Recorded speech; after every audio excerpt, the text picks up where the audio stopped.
अस्सलाम वालेकुम नाजरीन, आप देख रहे हैं पीटीएन न्यूज और मैं हूं आपकी होस्ट कुरातुलैन। शामिल करते हैं आज की अहम खबरें। पीएसएल की 7वीं टीम 175 करोड़ 8वीं 185 करोड़ रुपए में फरोख्त। पाकिस्तान सुपर लीग पीएसएल की 2 नई टीमों की नीलामी का अमल मुकम्मल हो गया। 9 कंपनियों के दरमियान कांटेदार मुकाबला हुआ। जिना कन्वेंशन सेंटर में होने वाली तकरीब बराह रास्त नशर की गई। 7वीं टीम के हसूल के लिए ज़बरदस्त मुकाबला हुआ। FKS ने 175 करोड़ में PSL की 7वीं टीम खरीद ली। PSL की 8वीं टीम 185 करोड़ रुपए में फ़रोख्त हुई। PSL की 8वीं टीम OZ डेवलपर्स ने 185 करोड़ रुपए में ख़रीद ली। Chairman Pakistan cricket board Mohsin Naqvi ने तकरीब में खसूसी शिरकत की।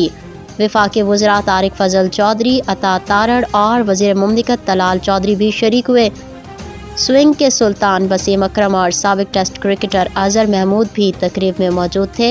CEO PSL सलमान नसीर और CEO PCB समीर अहमद भी नीलामी की तकरीब में शरीक हुए। न्यूज स्टूडियो से फिलवक्त के लिए इतना ही। मज़ीद खबरों और अपडेट से बाखबर रहने के लिए देखते रहें PTN न्यूज।